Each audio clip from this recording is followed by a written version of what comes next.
Bab 1487. Membunuh bapak mertua. Sekarang Roy G sedikit tercengang. Dia tidak berencana membunuh Mile, dia hanya ingin menangkap Mile, langsung memancing wanita misterius itu keluar. Hanya saja dia tidak menyangka Mile juga begitu menakutkan, langsung bunuh diri. Benar-benar menyeramkan. Saat ini, Mile mendadak berteriak, "Asalkan aku mati, bibiku pasti akan membalas dendam ini." Roy G menatap Mile dan berkata, "Dia sudah membunuh begitu banyak anggota klan kami, lalu merampas benda pusaka kami." Mendengar perkataan ini, Mile sedikit kaget, wanita ini benar-benar sadis sekali. Roy G memelototi Mile, "Aku pasti akan membalas dendam ini." Mile diam sejenak dan berkata, "Aku membawa kalian pergi mencarinya, apakah kalian berani?" Roy G sedikit ragu-ragu. Meski dia sudah memanggil sebagian besar Master Clan, dia tetap tidak percaya bisa mengalahkan wanita misterius. Wanita itu benar-benar kuat sekali. Mile diam sejenak barulah berkata, "Aku jujur saja kepada kamu, tapi kamu jangan marah.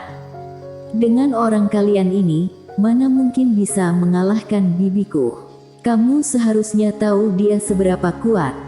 Roy G menatap Mile, "Memang dia seberapa kuat?" Mile berkata dengan serius, "Seberapa kuat aku juga tidak tahu. Aku hanya tahu, dia membunuh alam dewa. Pembunuh sangatlah mudah, master di atas alam dewa di depannya sama sekali tidak bisa melawan." Roy G melirik Mile sekilas dan tidak berbicara lagi. Mile lanjut berkata, "Menurutku, orang kalian masih tidak cukup. Bagaimana kalian pergi memanggil orang yang lebih banyak, lalu aku akan membawa kalian pergi mencarinya." Roy G menatap Mile, "Sepertinya kamu tidak mengkhawatirkannya." Mile tersenyum, "Bibiku sangatlah hebat." Roy G menatap Mile dan mencibir, "Kamu tunggu saja. Lalu, aku juga akan pergi mencari bibimu itu." Usai berkata, dia berbalik badan pergi. Setelah melihat Roy G dan lainnya pergi, Mile mencabut pedang yang menusuk ke bagian perutnya, ekspresinya langsung mulai masam. Sialan, wanita itu sedang mencelakainya. Sekarang dia mengerti kenapa wanita itu memaksanya menyerap jiwa roh itu lalu memberikan begitu banyak benda pusaka kepadanya. Semua ini karena ingin menjadikannya kambing hitam. Meski mendapatkan keuntungan ini, dia juga menjalin hubungan jelek dengan pihak misterius ini. Apa yang sebenarnya ingin dilakukan wanita itu? Mile menyimpan pedang dan berbalik badan pergi. Saat ini, Ejer muncul di depan Mile, lalu menatap langit berbintang sekilas, "Kamu baik-baik saja?" Mile menggelengkan kepalanya, "Aku akan menyelesaikannya." Usai berkata, dia berubah menjadi cahaya pedang menghilang dari kejauhan. Ejer yang berada di langit berbintang mulai mengkhawatirkan segala ini. Wilayah suci. Di depan rumah bambu, guru suci membungkukkan badan tidak tahu sedang berbicara apa. Beberapa saat kemudian, wanita yang berada di dalam rumah bambu menggelengkan kepala dan tersenyum. Dia benar-benar menarik sekali. Hanya dengan sepatah dua kata berhasil mengusir orang-orang dunia utara. Sama dengan ayahnya, sangat pandai bersilat lidah. Guru suci diam sejenak dan berkata, "Tuan, dunia utara sebenarnya pihak seperti apa?" Wanita itu berkata, "Pihak yang sangat kuno, mereka termasuk peradaban prasejarah." Guru suci mengerutkan kening, "Peradaban prasejarah?" Wanita itu menganggukkan kepala dan berkata, "Peradaban sebelum peradaban Taoisme. Tapi, peradaban ini tidak tercatat dalam sejarah zaman modern. Karena, peradaban Taoisme berjarak jauh dengan peradaban ini. Lalu, tidak ada catatan kuno yang mencatat tentang keberadaan mereka. Sampai sekarang tidak ada yang tahu kenapa mereka menyegel dirinya sendiri." Setelah itu, dia berhenti sejenak dan lanjut berkata, "Tapi, peradaban prasejarah ini sangat spesial, terutama prasasti batu itu. Tuan, Anda memiliki wawasan yang luas, apakah tahu seberapa besar alam semesta ini? Tanya guru suci. Wanita itu menggelengkan kepalanya, aku tidak tahu. Setelah iut, dia berkata dengan nada lembut, aku tahu klan manusia adalah klan yang paling kecil di alam semesta ini. Guru suci menggelengkan kepala dan berkata, alam semesta ini tak bertepi, kira-kira ada sosok seperti apa di ujung alam semesta ini? Atau, benar ada pencipta laksa makhluk di sana? Kalau benar ada, maka siapa yang menciptakan sang pencipta?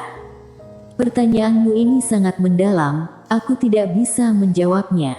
Tapi, menurutku, bahkan sang pencipta alam semesta ini juga tidak bisa mengalahkan wanita itu. Guru suci menatap ke arah rumah bambu, wanita bergaun polos.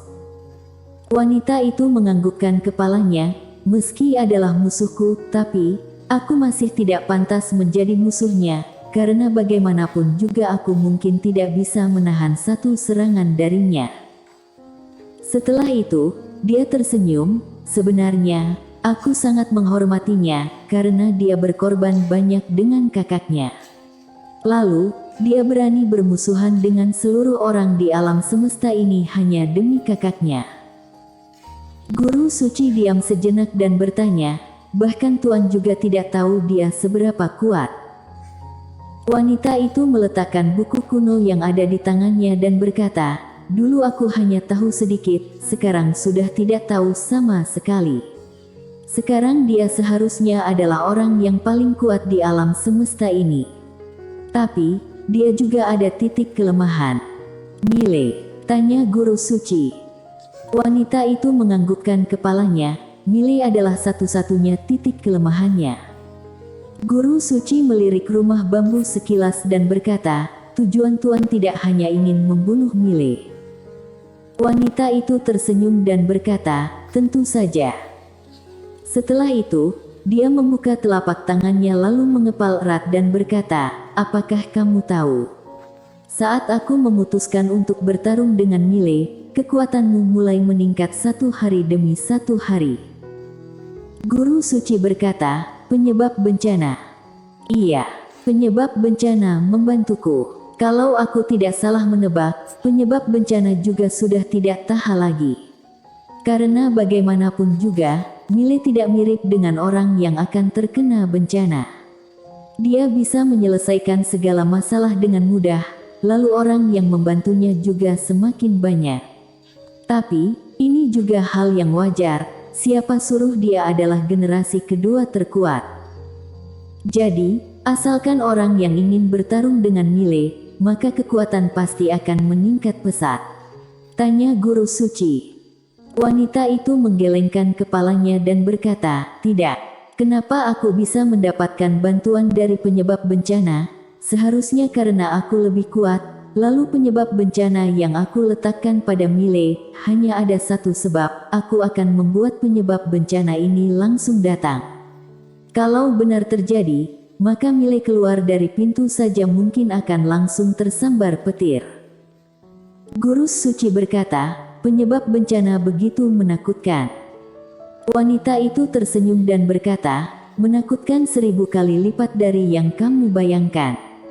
Kalau tidak, pria itu dan Destiny tidak perlu sampai mencari segala cara untuk menangani masalah ini. Setelah itu, dia berjalan keluar rumah bambu dan melihat ke langit berkata, beberapa hari ini, aku terus memikirkan penyebab bencana ini, kekuatanku karena penyebab bencana menjadi kuat, tapi aku tidak tahu kuat di mana. Ini melambangkan sumber penyebab bencana sudah berada di luar nalarku. Guru suci mengerutkan kening, maksud Tuan, ada orang yang mengendalikan penyebab bencana ini. Wanita itu tersenyum, iya, ada orang. Orang itu pasti memiliki hubungan dengan Mile. Penyebab bencana ini bisa terbentuk, menurutku 60% karena ayah dan adiknya, lalu 40% karena dirinya. Setelah itu, dia tersenyum dan berkata, kamu sudah boleh pergi. Aku harus memikirkan cara untuk menghadapi orang-orang yang ada di belakangnya itu. Guru suci tidak berani banyak bertanya lagi, dia langsung memberi salam dan pamit keluar. Wanita itu berbalik badan kembali ke dalam rumah bambu, kemudian melambaikan tangan kanan muncul sebuah papan catur.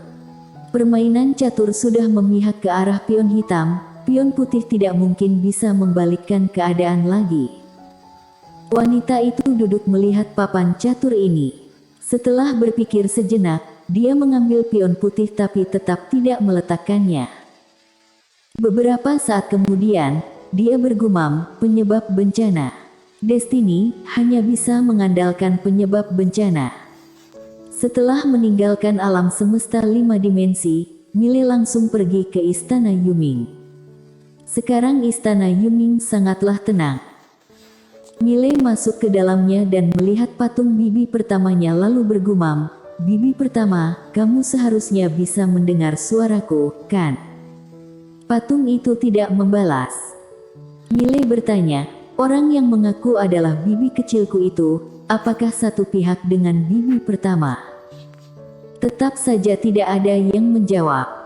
Mile lanjut bertanya, "Apakah dia adalah bibi kecilku?" Tetap saja tidak ada jawaban.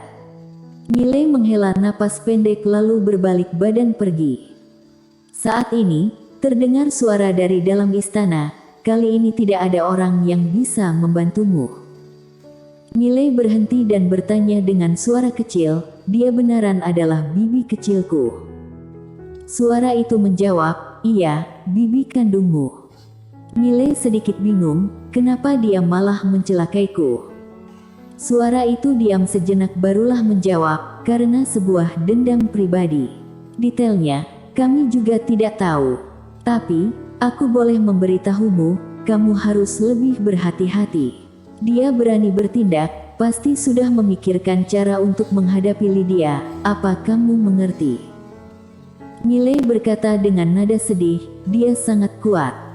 Suara itu berkata, "Bukan sangat kuat, tapi sangat-sangat kuat. Apalagi garis darahnya, selain 3 pedang itu, tidak ada orang yang bisa membunuhnya." Garis darah abadi. Mile berkata dengan serius, "Dia membantuku membangkitkan garis darah ini." Suara itu langsung terkejut, "Dia membantumu membangkitkan garis darah?" Mile menganggukkan kepalanya. Suara itu langsung mengamuk, "Dasar bodoh. Kenapa kamu membiarkan dia membantumu membangkitkan garis darah ini?" Mile sedikit kebingungan, memang ada masalah apa? Suara itu langsung mengamuk, "Masalah? Sekarang kamu coba apakah masih bisa membangkitkan garis darah iblis darah?" Mile langsung membangkitkan garis darah, tetapi hanya ada kekuatan garis darah abadi, tidak ada kekuatan garis darah iblis gila. Mile tercengang. Suara itu berkata, "Bodoh. Dia itu menyegel garis darah iblis gila." Mile semakin kebingungan, kenapa? Suara itu berkata, "Hanya garis darah iblis gila yang bisa mengalahkan garis darah abadi. Tanpa garis darah abadi, dia tidak sekuat yang kamu bayangkan. Lalu, darahmu bisa menekan garis darah abadi yang ada di tubuhnya. Sekarang, tidak ada 3 pedang itu, maka tidak ada orang yang bisa menaklukkannya. Meski Nona Ladia dan Escape datang, juga tidak bisa mengalahkannya. Karena garis darah abadi keluarga kalian sangatlah menyangkutkan, hanya bisa membunuhnya dalam 1 serangan, atau tidak selamanya tak terkalahkan." Mile terdiam, ekspresi wajahnya sangat masam. Dia tidak menyangka bibinya akan mencelakai dirinya sendiri. Beberapa saat kemudian, Mile berkata, "Apa yang harus aku lakukan sekarang?" Suara itu diam saja. Mile mendadak berkata, "Aku ada ibu, ada bibi, apakah juga ada kakek? Aku suruh kakek saja yang menaklukkannya."